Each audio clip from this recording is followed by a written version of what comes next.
Have you ever found yourself counting aloud with each chant, believing that more repetitions automatically translate into deeper realization?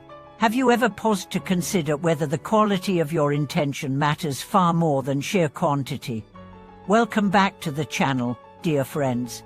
Today we explore a subtle yet powerful truth about spiritual cultivation, that the depth and direction of your practice are determined not by how many times you utter a sacred phrase, but by the living flame of your original aspiration. We will journey through stories and insights that reveal how the heart's sincere motivation shapes every moment of chanting, guiding it toward awakening rather than mere habit. From the earliest days of the tradition, masters have emphasized the importance of original aspiration, often referred to by the Sanskrit term bodhicitta.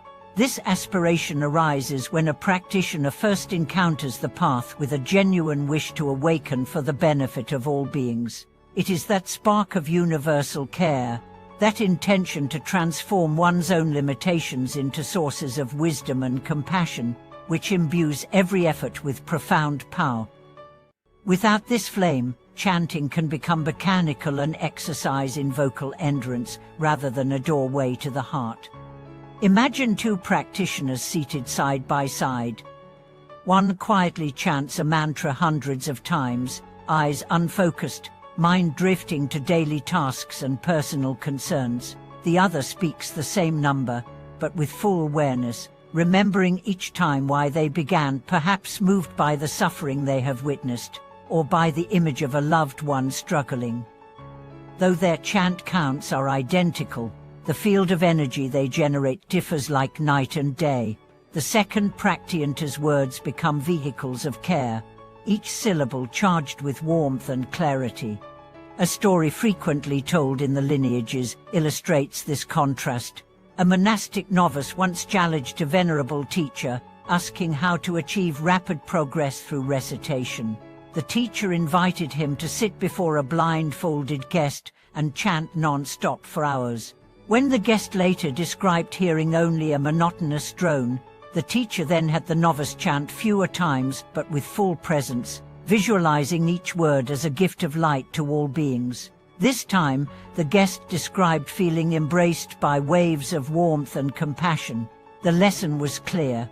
The heart that animates the practice matters infinitely more than the number of words spoken.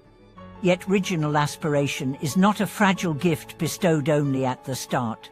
It can be rekindled at any moment when we remember why we set out on the path. Life's distractions, work pressures, personal plans, even spiritual business can dim that initial spark, until chanting becomes as routine as any other task. To counteract this tendency, seasoned practitioners introduce simple reminders, placing an image of the awakened one before them, pausing every few minutes to rest in the felt sense of aspiration, or occasionally speaking the aspiration aloud before resuming recitations. These moments of reconnection transform each subsequent chant into a renewal of commitment, rather than a mere extension of effort. In one vivid account, a lay practitioner named Eleanor felt her daily recitations slipping into rote repetition. She decided to spend one evening reflecting on the beings she most cared for: her aging parents, her struggling neighbors, and even strangers living in hardship across the globe. As tears welled with empathy, she returned to her practice with a heart opened by genuine concern.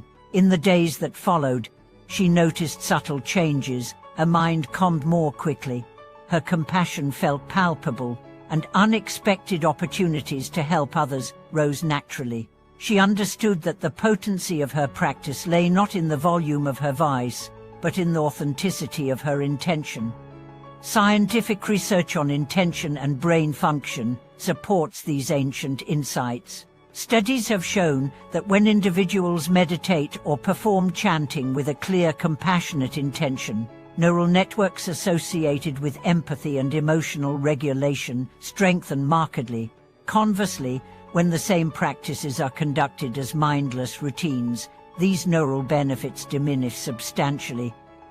Modern neuroscience thus confirms that our inner orientation shapes the very architecture of the mind, validating the primacy of original aspiration in any spiritual discipline.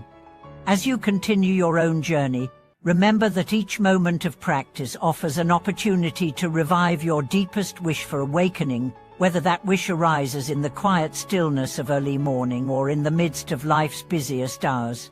When you feel your mind wandering, simply return to the question, "Why do I chant?" Allow the answer, however simple or humble, to fill your awareness, and let that answer guide the next recitation. In this way, your practice becomes a living reflection of your most heartfelt care, rather than a mere series of syllables. Thank you for watching this video.